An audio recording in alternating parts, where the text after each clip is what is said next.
see the shining sea. From Detroit down to Houston and New York to LA, where there's pride in every American heart, and it's time we stand and say that I'm proud to be an American, where at least I know I'm free. And I won't forget the men who died, who gave that right to me. And I gladly stand up next to you and defend her still today. 'Cause there ain't no doubt I love this land. God bless the USA.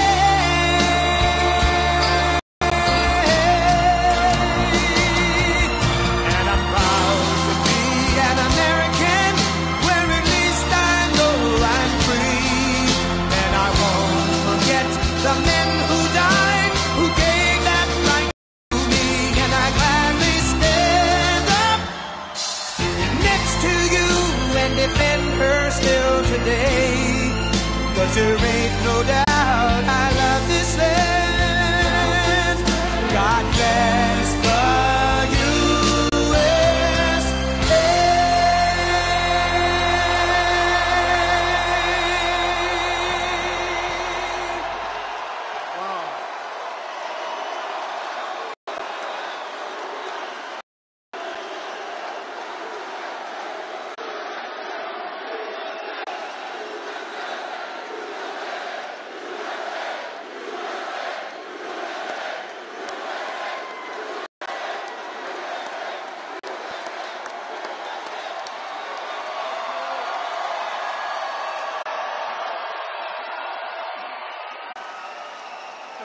Hello, Fargo. Hi, Fargo. We love you, Fargo.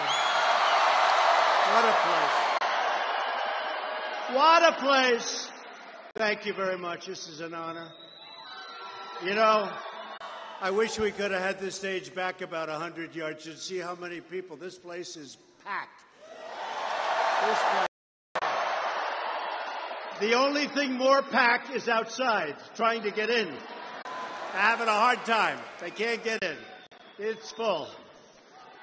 You know, we had the chance for a 24,000-seat arena, and we should have taken it. The problem is, if we had 2 empty seats, we didn't quite get there, which will always happen, they will say, he didn't fill up the arena. He didn't fill it up.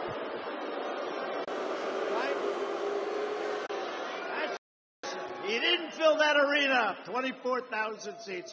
Now, we would have filled it up very easily, respect, but that's okay. Thank you very much.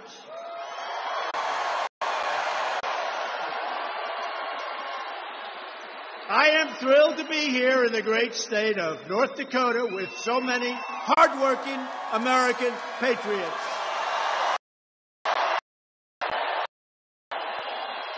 And I want to congratulate. We want to do this. You know what I'm going to say?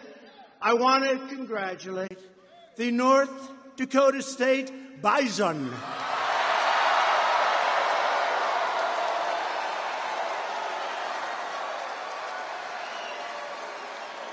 I shouldn't tell you this.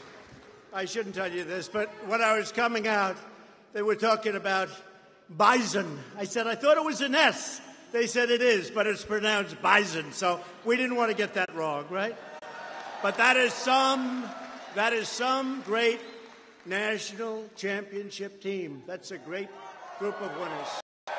The winners. We're honored to be joined by many of your wonderful North Dakota leaders. Your governor and a great guy, Doug Burgum, and his wife, First Lady of North Dakota, Catherine Burgum. Where are you, Governor?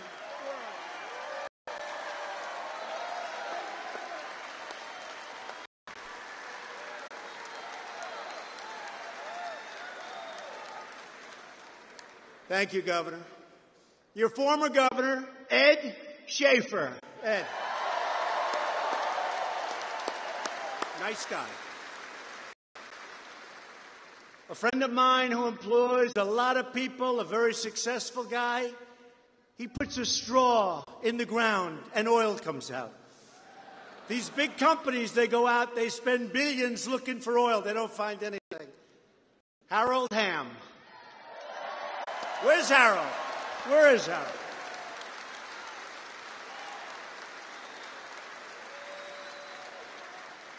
If I ever want to find oil, I'm going to call Harold. Here's a straw, Harold. North Dakota Republican Party chairman, great guy, really helpful, Rick Berg.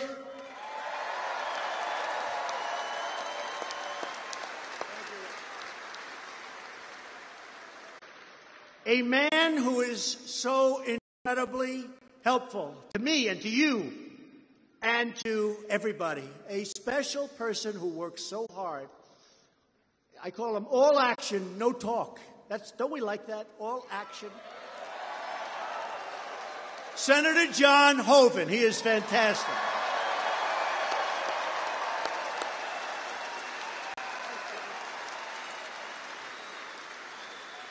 And I also want to thank Kelly Congress. He's going to win. And Kelly, thank you very much. Thank you.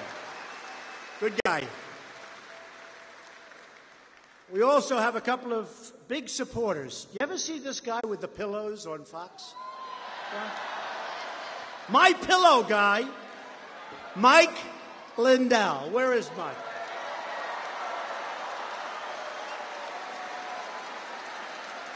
He is the greatest. I have never seen so many ads for so long. And you know what? I think he gets them for like peanuts.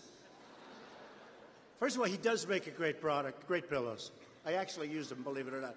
But he's been a supporter from day one. And I said, you know, I want you to be my ad buyer because I guarantee you he makes great deals.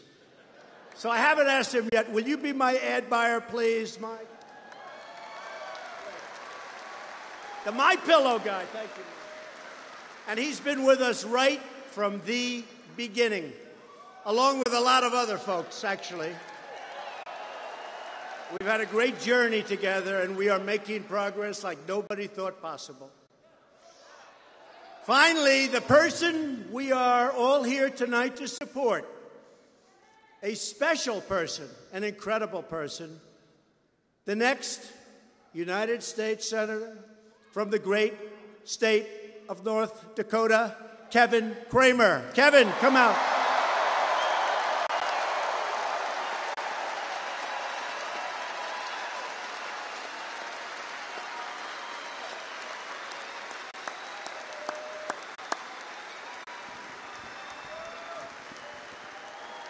Good guy.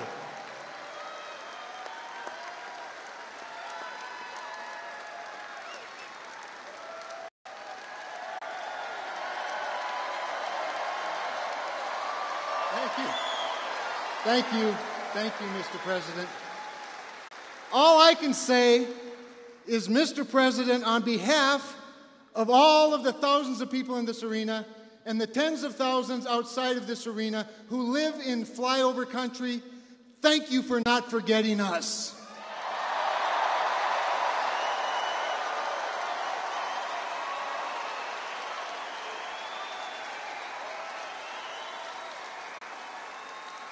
And for all the farmers and the manufacturers and the families and the energy workers, thank you for rolling back all of those regulations so they can not only keep their job, but create more jobs.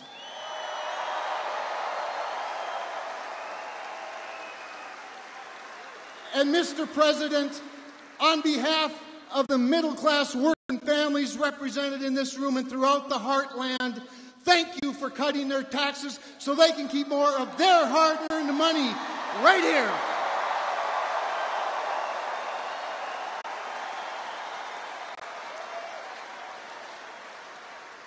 And Mr. President, on behalf of the most vulnerable, forgotten people, the unborn babies, thank you for standing for life.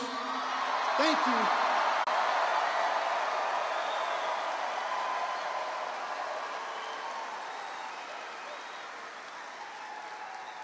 And on these very important North Dakota values, you'll never have to wonder where I'll be, because I'll always be with them and with you 100% of the time. Thank you. God bless you. Welcome to North Dakota.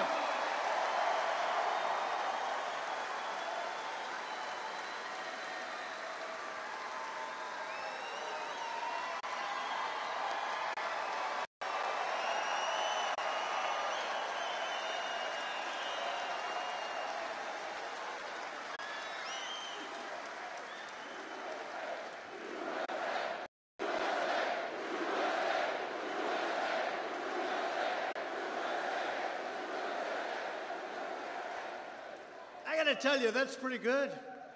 That's pretty good. He did good. He loves you. I will tell you that. He loves this state, loves the people. And we need Kevin Cramer to replace liberal Democrat Heidi Heitkamp in the Senate. Gotta have it. Gotta have it. When Heidi ran for office, she promised to be an independent vote for the people of North Dakota. Instead, she went to Washington and immediately joined Chuck, you know who Chuck is, and Nancy. And now they have a new leader. Who's the new leader?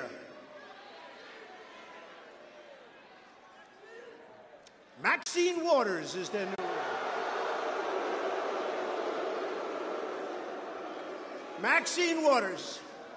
I think she's taking over. You know, they say Trump. I never believe I was taking over the Republican Party. They say that to cause problems. But Maxine Waters is taking over the Democrat Party. So Heidi voted no on the Obamacare repeal. And by the way, it was done. It was done. Unfortunately, she wouldn't vote. And another person didn't vote. We had it done. Another person campaigned for 8 years, repeal and replace, and we were a little surprised when the thumb went down, but we're doing very well. You see what's happening. We're coming up with incredible plans. We've gotten rid of the individual mandate, which is terrible. It's been gutted. But remember this, individual mandate, where you have the privilege of paying a lot of money for the second privilege of not having to pay for not getting health care. What kind of a deal is that?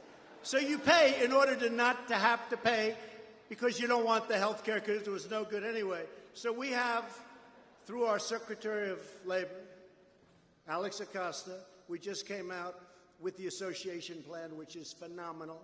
Millions and millions of people are signing up, and we're coming out with another plan with Alex Azar. We are coming out with that plan in 2 weeks. We are coming out with so many health care plans that are so much better than anything you've ever seen before. Competitive.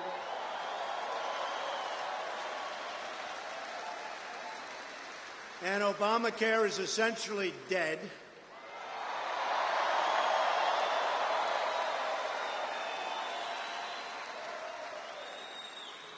I would have been happier with a nice yes vote instead of a no vote, but that's okay. We're doing great. And probably we wouldn't have come up with these 2 other plans, and it's actually 3 now other plans, if we didn't. You know, sometimes you work under pressure and you do better, right? I think most of the people in this room, under pressure, you end up doing better. There are those people. We want to know those people. Heidi voted no on our massive tax cuts for North Dakota families. She voted no. Not one Democrat voted to cut your taxes. And the other day, Nancy Pelosi said, we have to raise your taxes. What's that all about? She wants to raise your taxes. Heidi voted no on legislation to stop late-term abortions. Heidi voted in favor of the deadly, very, very dangerous, horrible sanctuary cities.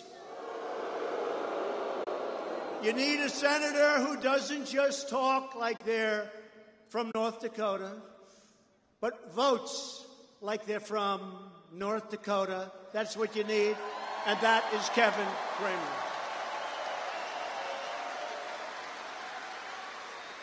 So a vote for any Democrat in November is a vote for Schumer, Pelosi, and Maxine.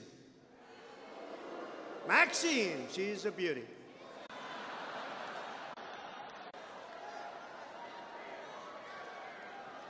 I mean, she practically was telling people the other day to assault. Can you imagine if I said the thing she said? We demand that he immediately drop out of the race. Can you imagine, seriously, if I said that or somebody else said that? Horrible what she said. Now they want to censure her. Let's see where that goes, folks. Her own party was talking about censure. Let's see where that goes. Heidi was also against us from the very beginning of the travel ban, a common sense policy to improve our vetting and our national security. And I'm proud to report that just yesterday, the Supreme Court upheld the travel ban and our authority to keep America safe.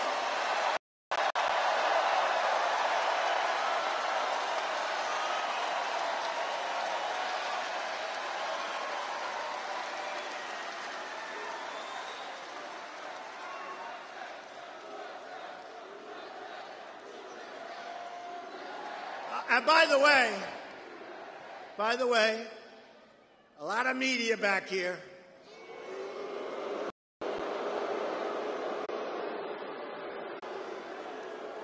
If crooked Hillary would have won this election, and if she came here, which is about a 0% chance after the election, she'd have 200 people in a conference room in a small hotel. You know the saddest thing? We're making them rich. They never had ratings like this. You know, when the NFL's down 20%, it's the flag, but it's also the fact that everybody's watching us on the different cable networks. Because, frankly, they find this more exciting than the NFL and a hell of a lot more dangerous, right? And is there any better place to be on a nice, beautiful evening in North Dakota than at a Trump rally, right? We're having a good time.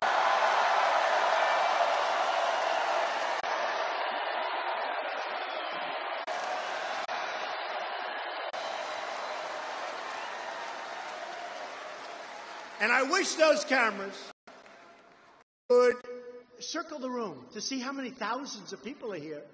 Because, you know, on the screen I looked, and all you see are those few beautiful, wonderful people. I don't know who the hell you got a nice group over there. I know you have mothers. They're so famous. But you see, like, that little group. That's all you see on camera. Would you please circle the room for the few honest? Please circle.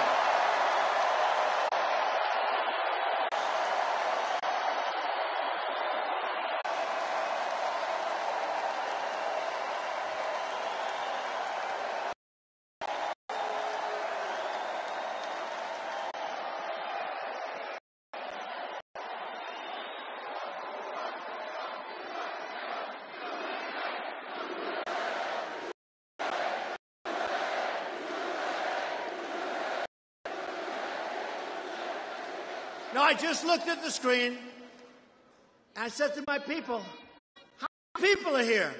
They said 6,000 in the arena, but unfortunately walked 15 or 18,000 people that couldn't get in. I said, you got to be kidding, because on the screen it looks like there's exactly 30 people. What the hell is it? The late, great Cecil B. DeMille would not have set it up this way, I will tell you. The travel ban ruling underscores just how critical it is to confirm judges who will support our Constitution, our great, great Constitution.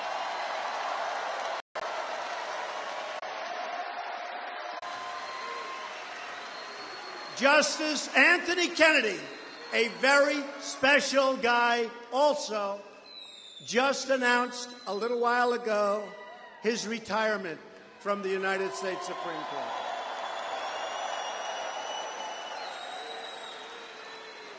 Great man. And I'm very honored that he chose to do it during my term in office because he felt confident in me to make the right choice and carry on his great legacy. That's why he did it.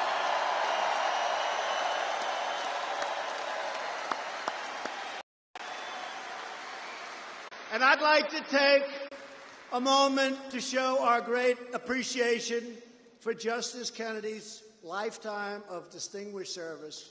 Terrific man. Service to our nation and to the cause of liberty. We were thrilled to appoint one of Kennedy's former clerks to the Supreme Court. Did you ever hear of Justice Neil Gorsuch?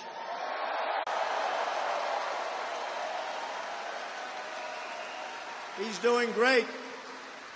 He's a star, and Justice Kennedy is a star, and we appreciate it. We really have to take our hats off to Justice Kennedy. Thank you very much. And remember this, so we have a pick to come up. We have to pick a great one. We have to pick one that's going to be there for 40 years, 45 years. We need intellect.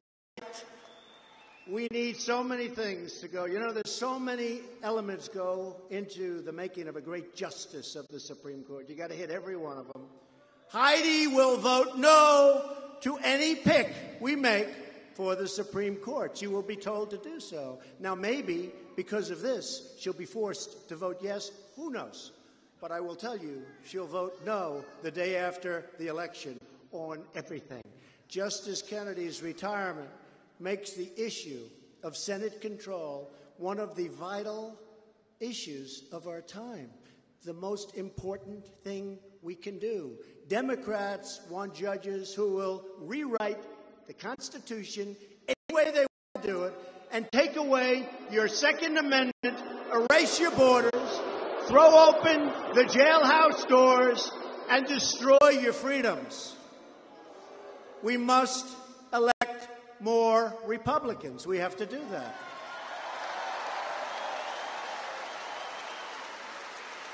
And the problem is, in the Senate,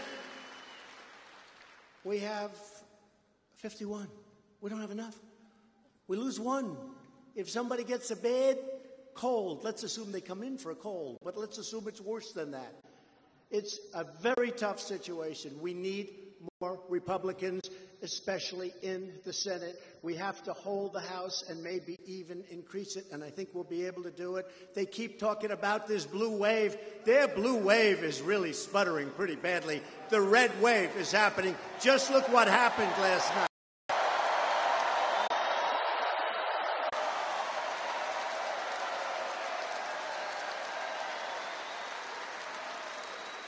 Famous people. Oh, they're going to be so famous tomorrow. You were in that little group of people, president, yeah. They're going to be famous people, those people. You have a better location, but they're going to be famous. Republicans want strong borders and no crime. Very simple. Not complex. Democrats want open borders, and crime happens automatically when you have those open borders. The Democrats want to let the country be overrun. Just take a look at what's going on. Everybody comes in, including the vile gang MS-13, which Nancy Pelosi has gone out and wants to protect, okay? We don't want to protect them. You remember, 2 weeks ago, you remember that. Republicans love our military. They love our vets and our police. The Democrats are always fighting against funding for the military and funding for law enforcement. Figure that one out. Democrats are now launching vicious smears against our incredible ICE officers and our Border Patrol agents. Every single day, the men and women of ICE and the CBC work long hours in the most dangerous conditions you can imagine to defend our families and to defend our communities and to defend our borders and defend us.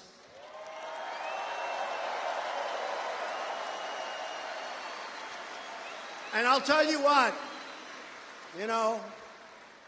far fewer people are coming through, as much as I complain, coming through our southern border. And now it's getting worse because we have so much opportunity here. We have done so well. And we want people to come into our country, but we want them to come into our country based on merit. Merit. Not picked out of a jar. And we're sending MS-13 out by the thousands. By the thousands. We're liberating towns in Long Island. We are sending MS-13 out. You know, our ICE officers, they're tough. I gotta say it, it's not nice, but they're mean. But they have heart. But they go into these towns in Long Island. I grew up in Long Island, right next to Long Island. And these are towns that I know all my life. They're being liberated like a foreign power is taking over the towns. Our ICE goes in there, they grab them by the neck, they throw them in the paddy wagon, we get them the hell out of our country.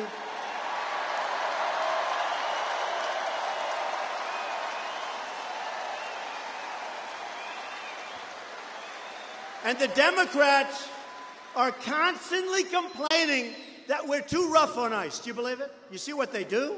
Being right? You see what they're doing? No, but do you see what they're doing?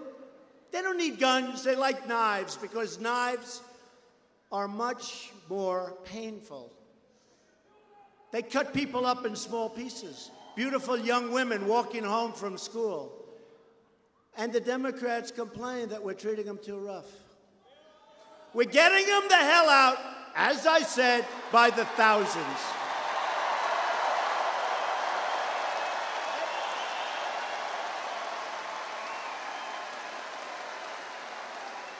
Just days ago, a brave border agent was shot multiple times while protecting our border. Every day, border agents are keeping drugs, crime, and gangs from entering our country. We're going to get that wall built. We've already started it. $1.6 billion. We're getting the wall built.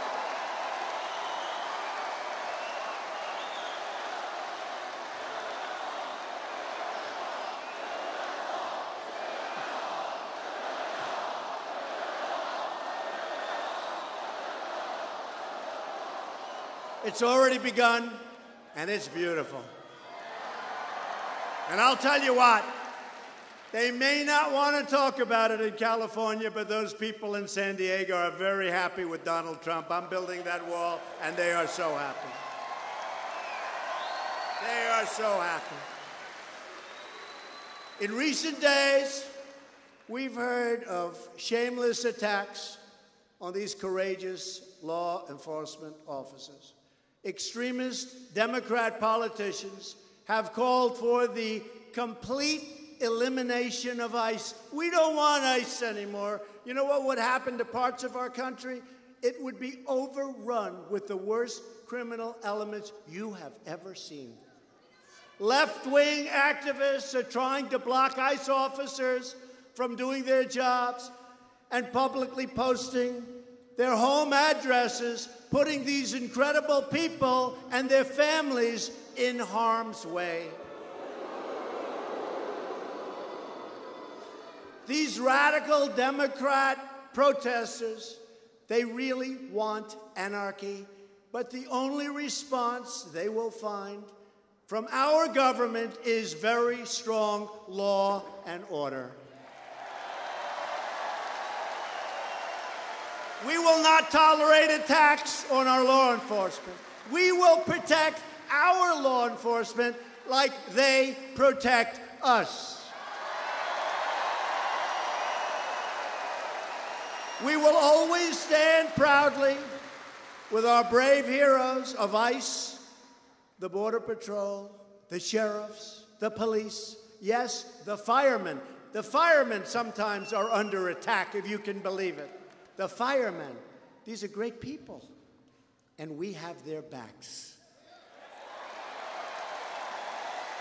Thanks to Republican leadership, America is winning again, And America is being respected again all over the world. We're respected again.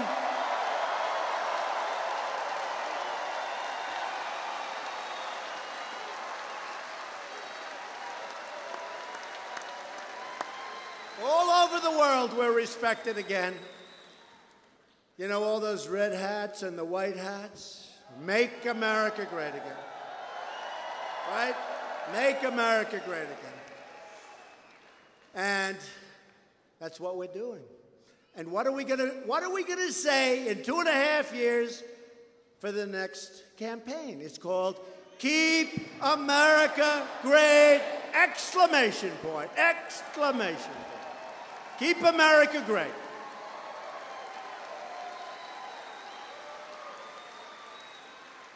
We've gained $7 trillion in value. Trillion with a T, trillion.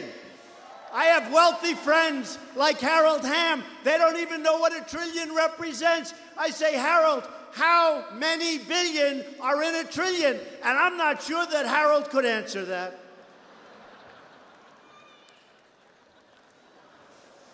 But I'll tell you what, we've gained tremendous worth, economic worth, and other worth, more important worth. We're respected again. We're putting America first. We're making great trade deals.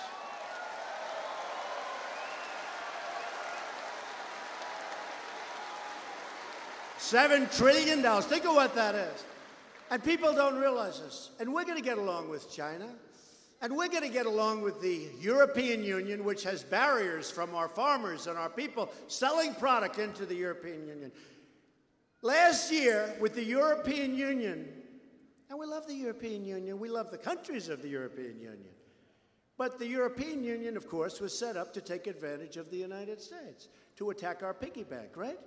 And you know what? We can't let that happen. Last year, with the European Union, we lost $151 billion on trade. We had a trade deficit of $151 billion because they send the Mercedes in, they send the BMWs in, they send their products in. We send things to them, they say, no, thank you, we don't take your product. That's not the way it works. And for all those free traders out there, that's not free trade, that's stupid trade. That's stupid trade. So I said to them, as the great Harold Hamm would say, because to him it's a natural thing. To some of the people in here it's a natural, because I know some of the people, they're great business people. I said to them very simply, look, if you treat us that way, and if you don't take down your barriers, they call them trade, you know what they call them? Non-monetary barriers. They're barriers. Just like charging a big tariff. They charge us many times tariff. If we send them a car, which they don't want, then they practically don't take. But on the assumption it got through, they charge us many, many times what we charge them.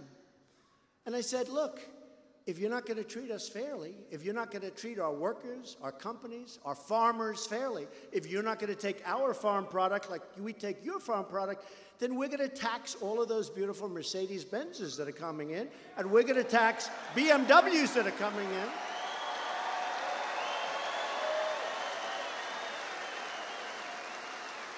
And we're already taxing, through tariffs, their steel and their aluminum. And by the way, do you see what's happening with our steel industry in the last 4 months? It's booming again, folks. It's booming. United States Steel is opening up 6 plants through expansion and new. I was in South Carolina the other night, where, by the way, a great candidate won very easily. You know, our track record is extraordinarily good, right? That's why I'm here, for Kevin, that's why. That's why I'm here. But they just announced the day I get there, they have a steel company called Georgetown.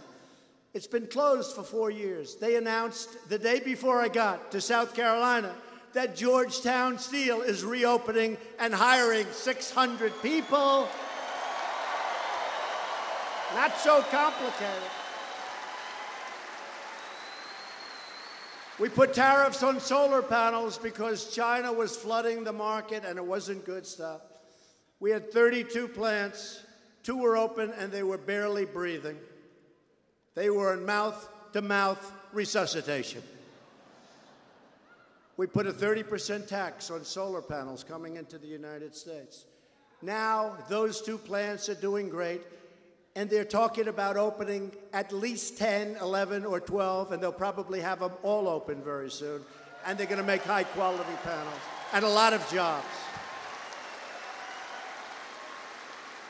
Same thing with washing machines. Sounds sort of tacky, washing machines. Big business. They were dumping different countries. I don't even want to tell you this country because I actually like this country, but you know, sometimes our worst enemies are our so-called friends or allies, right? But they were dumping washing machines. We put a big tariff on, 30%. We're now making washing machines back in our country. But what else are we doing? Think of it. Just think, because you never hear this from the fake news. What else are we doing? No, what else? We're creating jobs, number one, and we're taking in billions and billions of dollars into our coffers. You know, there was a time when we had tariffs because you had presidents like President McKinley and Roosevelt and others, Roosevelt I, who liked the idea of foreign countries when they come in and want to take our wealth, they have to pay for it. They don't take it. On top of everything else, so they take our wealth, and we even protect them with our military. We protect everybody. So we get it every which way. So we want to just tell those people, number one, we've created a lot of jobs. Number two, what's happening is we're taking in billions and billions. Look at the steel. We have a 25% tariff. We're taking in billions of dollars, creating jobs. And you know what? Even if it wasn't perfect, we need a steel industry. We were going to have no steel plants. If something ever happened,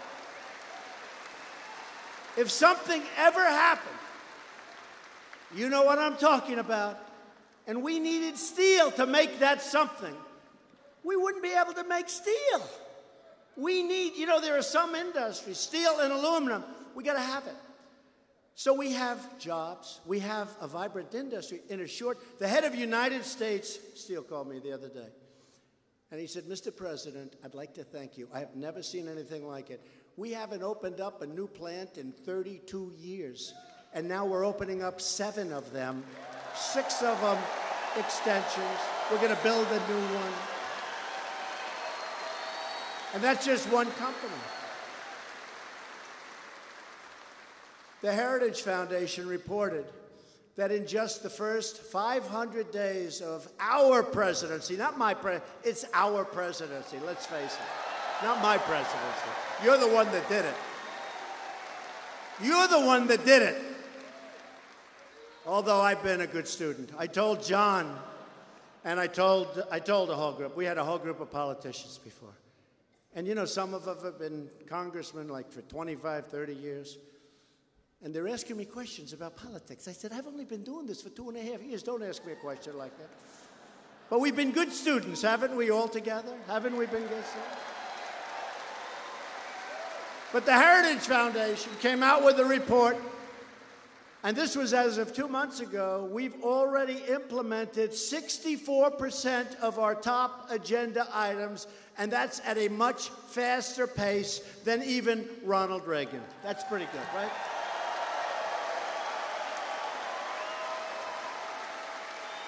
And you don't hear this from the fake news. We've created 3.4 million new jobs since Election Day. 3.4.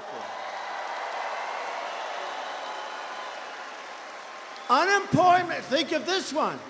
Unemployment claims are at a 45-year low, and it's going to 63, I believe, probably next month. African-American unemployment is at its lowest level in the history of our country.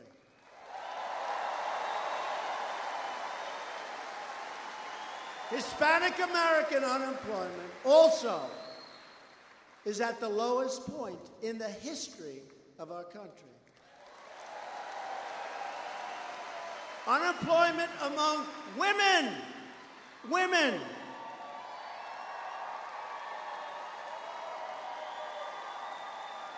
Remember, we were going to do so poorly with women. Look at all the women here tonight. Women for Trump.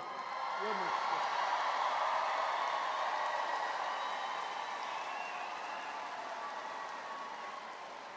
They never take those cameras off my face. Look at all the women. Remember, we were going to do so poorly with women. We did great with the women. I wouldn't be standing.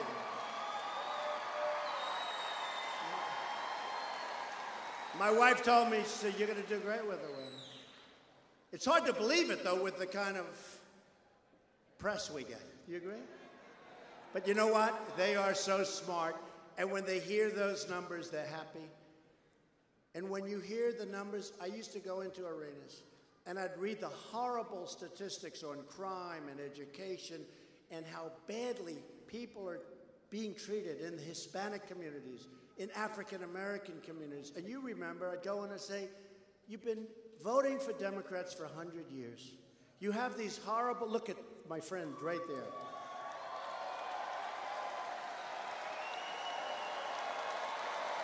Great guy.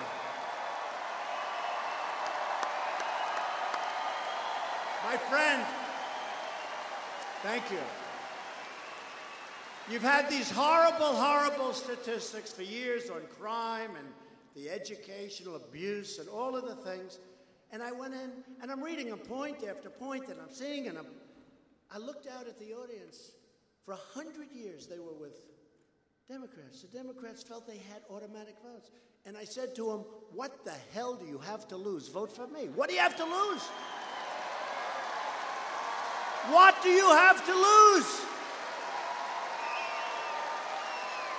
And I came off the stage, I'll never forget it. The first time I just said it. I didn't care. Honestly, I want to say what's right. I don't care. I came off the stage and my political people said, sir, that's a horrible thing. What's a horrible thing? When you say, what the hell do you have to lose? That's a horrible. I said, but it's true. What the hell do you have to lose? And now I just said, African-American unemployment is at the lowest level in history. Very, very close. Thank you, man. Thank you. Thank you, man. Thank you very much. Thank you.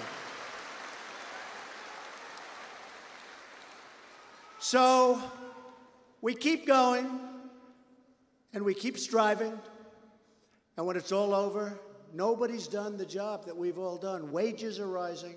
You know, for those of you that were with the campaign, which I think was probably about 130% of you, you would hear me talking about wages, where a person would have a job 21 years ago, 19 years ago from 2 years when we were doing the campaign. And they made more money 19 years ago, relatively speaking, by far, than they made 2 years ago, and actually 1 year ago. Their wages were going along, and they had one job, and now they'd have 2 and 3 jobs. They'd be working much harder and making much less money. And now, for the first time in 22 years, wages are rising again.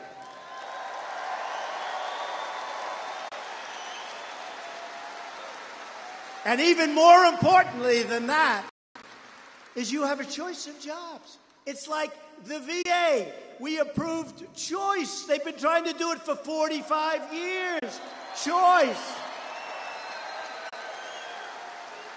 You have choice in a job. But the vets, and you have great vets in North Dakota. You have vets.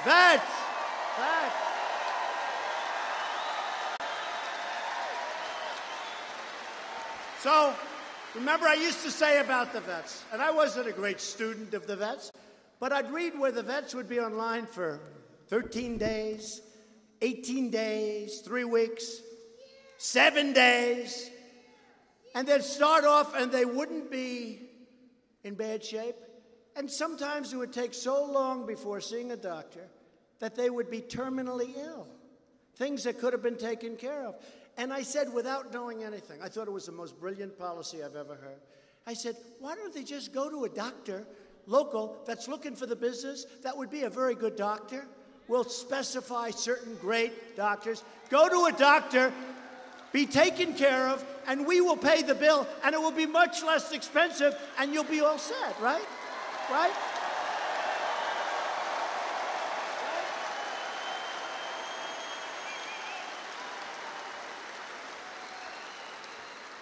And I thought that was so brilliant. I said, oh, I am so smart.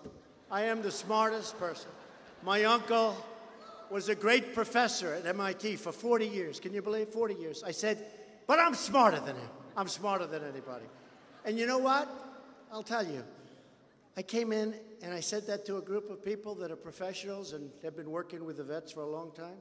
They said, yeah, we know about that. We've been trying to get it for 30 years. We couldn't get it approved. So I was so disappointed because I thought it was my idea. But I'll tell you what I was good at. I was good at getting it done. We got it done. I signed it. That's what I was good at.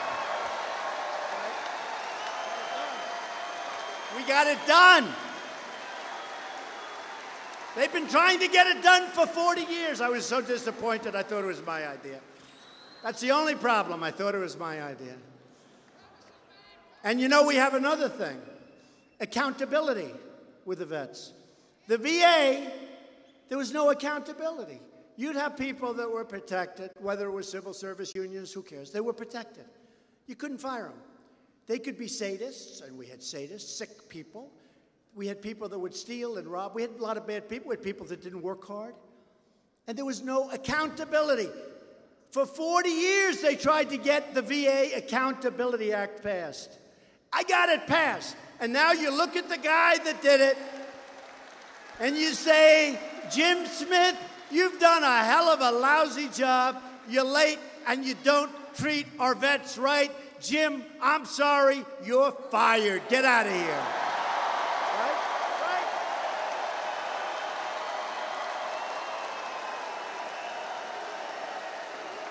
So you're fired.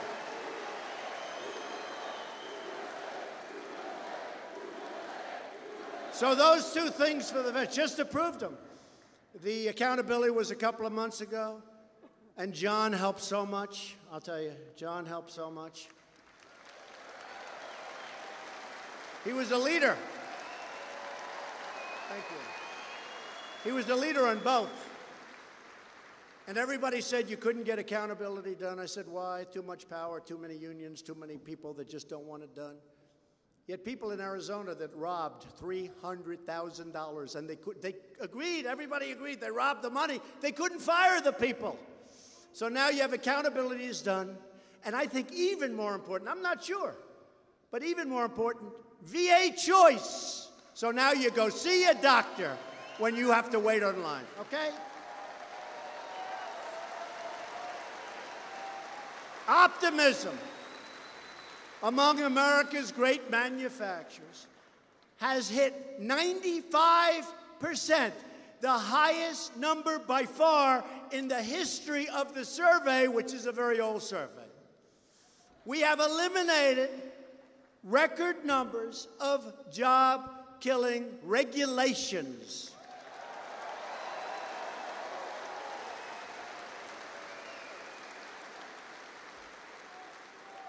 I think maybe as important as the tax cuts are the regulations.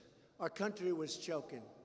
And let me tell you, if our opponent, our wonderful opponent, when is she going to get over it? When does she get over it?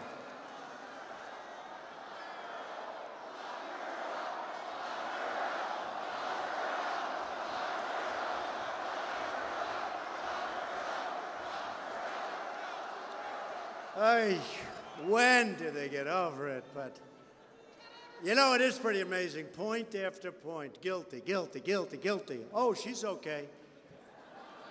And then they go after us for a Russian hoax. It's a witch hunt hoax.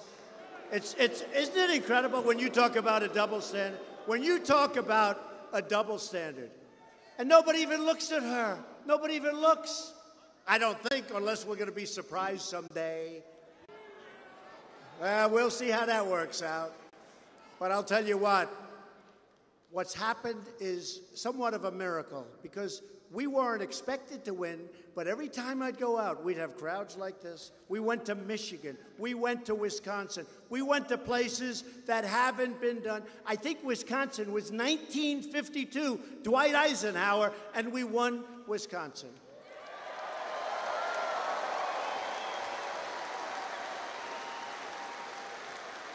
And Wisconsin, I went there, and I said, I think we're going to win this state. And people said to me, oh, sir, it won't happen. I said, why? Look at the crowds we're getting. Look at the people. Look at the signs outside of the House. Look at the signs. I heard, and maybe it's not so, that Bill Clinton, President Bill Clinton, went back, and he went through Michigan. And he said, you better get some people out to Michigan, because there's a Trump-Pence sign on every house. You better get people out. And they said, oh, no, our statistics show that Michigan cannot be won by the Republicans. Well, let me tell you what's happened. Car plants are moving into Michigan. Jobs are moving into Michigan. Michigan's very happy with your president. They should have listened to Bill Clinton. They should have listened. And we just had our highest poll numbers. And I watch these fakers back there, and they'll be talking.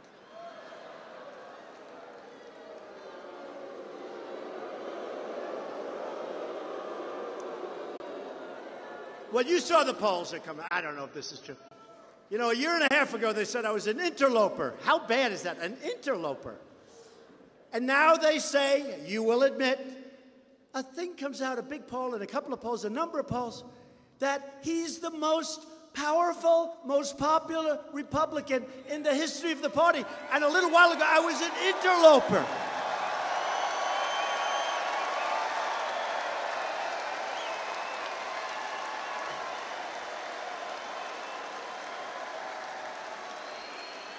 They came out more popular than a man I like, Ronald Reagan. But think of it. You go from interloper, that's a horrible term, right? I was just doing my thing. I'm not an interloper. But we have tremendous, look at the people we endorsed. Dan Donovan. He was behind. We endorsed him. He won by like 24 points or something last night in Staten Island, New York, and New York generally. Dan Donovan, congressman. Last night, we had a great evening because we watched that television and we were winning left and right. They didn't know what the hell happened. And one of my biggest critics, a slovenly man named Joe Crowley, got his ass kicked.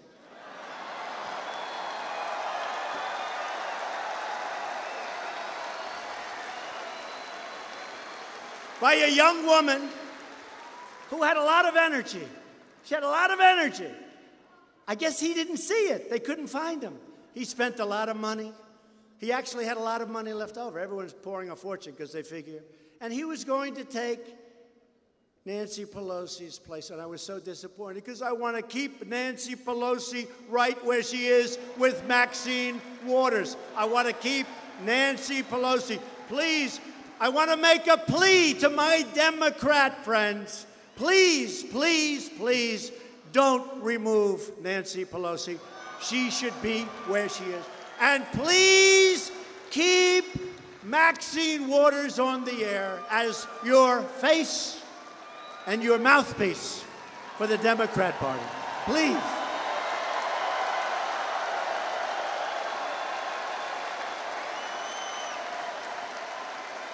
Maxine and Nancy.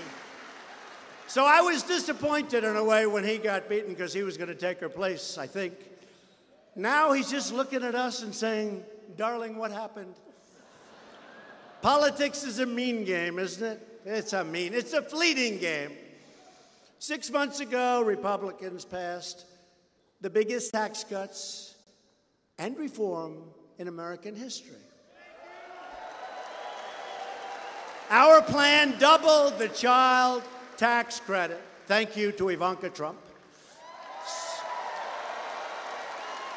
She wanted that so badly. She really got to be a pest. Dad, you've got to get child tax credit. I said, darling, nobody knows what it is. She said, the women know, Dad. The women know. My daughter and my wife, Melania, they love the women, and the women love them. The women love them, and the men love them. Child tax credit. People don't talk about it that much. It's very substantial, and you know we got it for you. We slashed taxes for working families, most of them in half, and saved our family farms and our small businesses by eliminating the estate tax in almost all cases. They don't go to the bank, borrow money, and end up losing the farm or losing the business.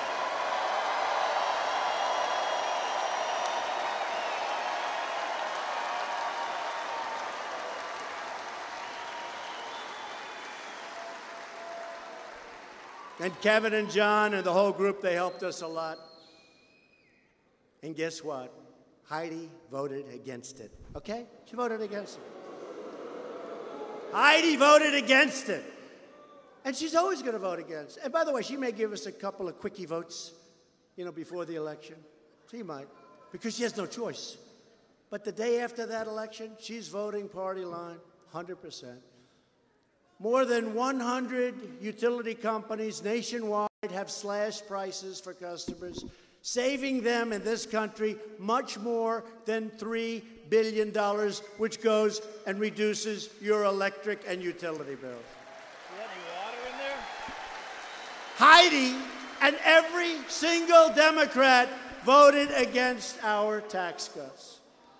We're also fixing the disastrous trade deals that have plundered our wealth, gutted our communities, undermined our great farmers, taken our jobs. We are going to make trade fair and reciprocal. Reciprocal, you know what that is? They do it to us, we do it to them.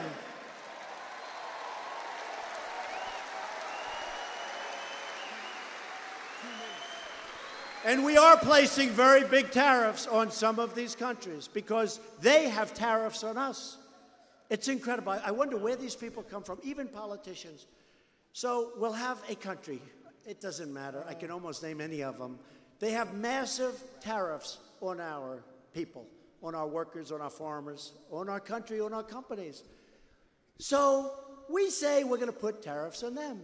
And I'll actually have politicians and other people come to me. Oh, please, we want free trade. How is it free trade? I'll give you an example. China, if we make a car and sell it into China, they charge us a 25% tax. That's what it is, 25%. When they make a car and sell it into the United States, and there are a lot of them, we charge them the grand total of 2.5%, and they don't pay that. And then when I want to raise the game and play the game of poker, a game that we can't lose, I'll get even politicians, mostly Democrats, but even a couple of Republicans. They'll say, we want free trade. That's not free trade. That's not fair trade. It is so ridiculous. Just play the game for a little while. It's a game we can't lose. You know, I've said a couple of times, when we're $500 billion down, they say Trump is starting a trade war. I say no. The trade war ended a long time ago, and the United States lost because our leaders didn't take care of our people and our companies.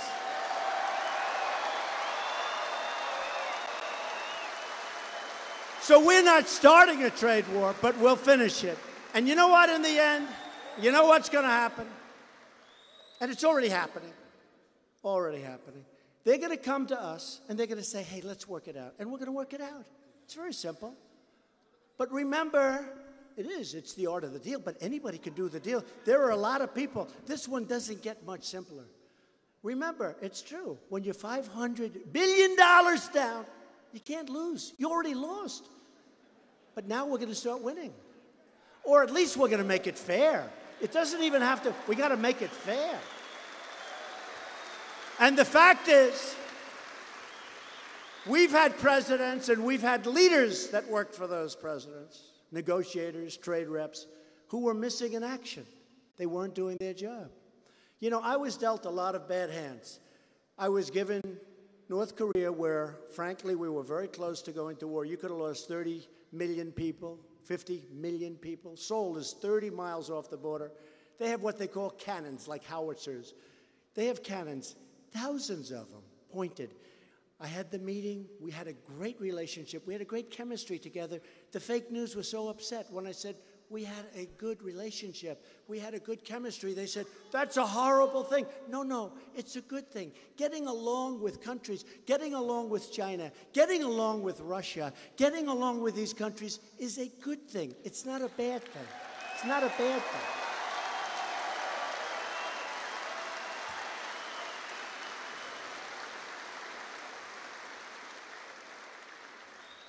And so we have things cooking now. You're going to be so happy. But when people rush it, you know, it's like rushing the turkey out of the stove. It's not going to be as good. The women can tell me, and some of the men. See, today I have to be politically correct. See, in the old days, I would have never, I just would have said, oh, I don't want it. It's too hokey. But it's true. Some of the men can tell me to. Right? Some of the men. But here's what we do. The more they rush, the worse it's going to be. The longer we take, the better. Your farmers, your people are going to be great. You know, John, I'll tell you, John and Kevin gave me something. They just told me this. Canadian wheat markets consistently discriminate against the United States wheat by grading it as feed. Do you know what that means? They know what it means. I don't know what the hell it means. I just know it's a bad deal. What the hell does that mean? Yeah.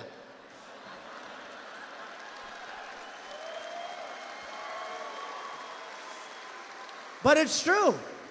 Canada charges us on dairy products a tariff of 275% for your farmers in here. 200. That's like saying we don't want your dairy product. It's no good. That's like saying we don't want North Dakota, Wisconsin, New York State. We don't want you there. 275%, and I actually hear that's an old number. They raised it a number of months ago to 300%. How horrible is that? And then Justin gets up. He said, we fought World War I, we fought World War II, all true, together, all true. We love Canada. But they're taking advantage of us. We can't let that happen. We can't let it happen. The era of global freeloading and taking advantage of the United States is over. It's just over. It's over.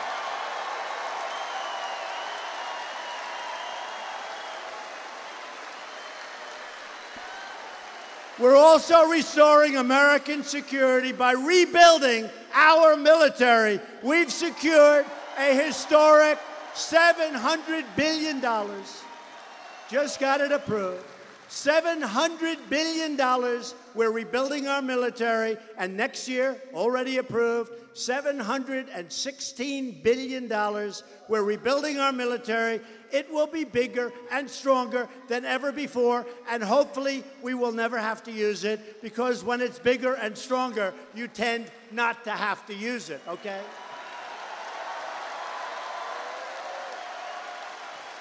And in addition to that, we got $6 billion for drugs and fighting opioid abuse. $6 billion. We believe in peace, but it's got to be peace through strength, not weakness. Peace through strength. And I've directed the Pentagon to begin the process of creating a sixth branch of the United States Armed Forces called the Space Force. The Space Force. Space Force. Because space is the new frontier, and I'm not just talking about going up to the moon and going to Mars, and I want the rich guys. You know, we have rich guys, they love these rockets. I said, lease them the land, charge them a lot. They just want to send rockets. But I look at it with Bezos, with Elon Musk. They all love rockets. I said, that's okay. Let's do it. Let them send a rocket up to Mars. Let's be the first. I hope they go fast. Let's help them. Let's make it really good for them. And if they do it, we're going to claim it on behalf of the United States, okay? We'll give them no credit. Let them spend the money. I think it's great. But I have a lot of military guys. And space, from a military standpoint, is really the new frontier. So we're going to have a space force. Every day we are keeping our promises. But to keep this momentum going, we need Kevin Cramer in the Senate. All of us tonight are united by the same tireless values. We have pride in our history, respect for our great, beautiful, wonderful American flag, right?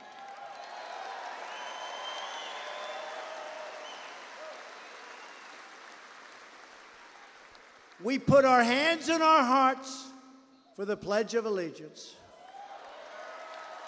And we proudly stand for our national anthem. Right? Proudly stand.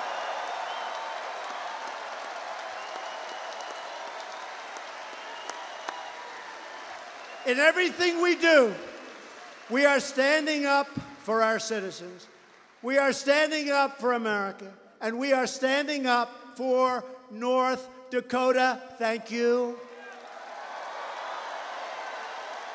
The forgotten men and women of our country are forgotten no more. No more. They don't know where they all came from. And by the way, our people, they call it the base. They used to say it's 35. Then they said it's 40. Then they said it's 42. Then they have these polls going, we're driving them crazy. Now they say it's over 50%. And then they said, some great people, they said anytime Trump gets a poll, add 12 to it.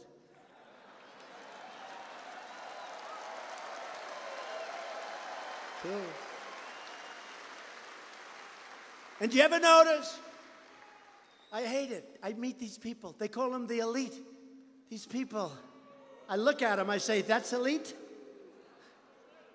We got more money, we got more brains, we got better houses, apartments, we got nicer boats, we're smarter than they are. And they say, the elite, we're the elite, you're the elite. We're the elite. So I said the other day, let's keep calling these people, and look, let's face it, they've been stone cold losers, the elite, the elite. So let's let them keep calling themselves the elite. But we're going to call ourselves, and remember, you are indeed, you work harder, but you are indeed smarter than them. Let's call ourselves from now on the super elite. We're the super elite. We are the super elite. You are the people who farm the prairie, tame the badlands, and squeeze oil out of rock. True. You celebrate your heritage, and you live life proudly under the big, beautiful skies. And you have the big, beautiful skies out here. Loyal citizens like you helped rebuild this country, and together we are taking back our country, returning power to the everyday, smart, brilliant, wonderful, hardworking American people.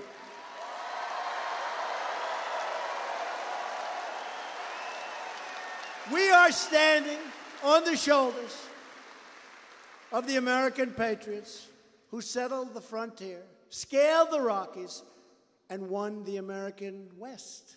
These are great, incredible, strong, tough people. This state was forged by pioneer men and women who braved the cold and tamed the wilderness to build a home on the plains and a life for their families, and it's been an incredible life.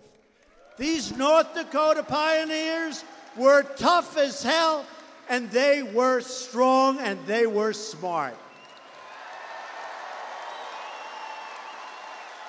And they all had one thing in common.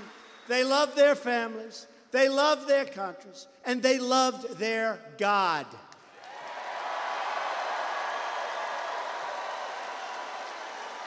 They never gave up, and they never, ever gave in. And neither will we. We will never stop fighting for our country, our families, and we will never, ever stop fighting for our freedom. As long as we are proud of who we are, And what we are fighting for, we will never, ever fail. With your help, with your voice, with your vote, we will win, win, win.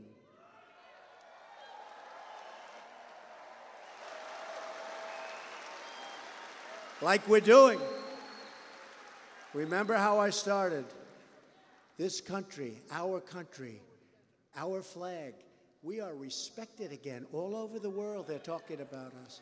Leaders from all over the world, they call me or they come to the Oval Office and they say, congratulations, Mr. President, on the incredible job with the economy, the incredible job you're doing with your country, the fact that your country is respected again. Congratulations, Mr. President.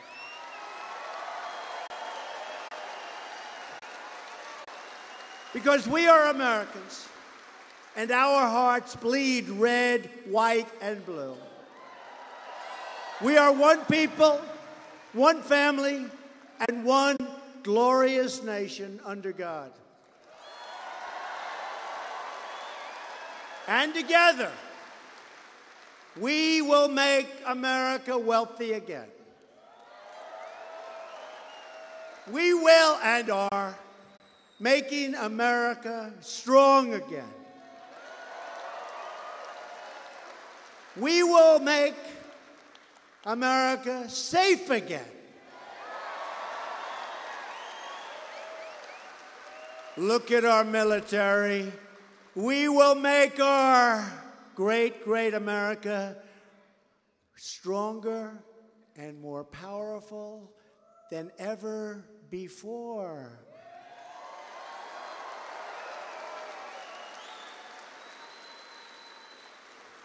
We will make America loving again. Loving. Loving. We're going to come together. And we will make America great again. Thank you. Thank you, North Dakota. Go out and get Kevin Cramer in there. Thank you, Kevin. Thank you, everybody. Thank you, North Dakota. It's a great honor. Thank you.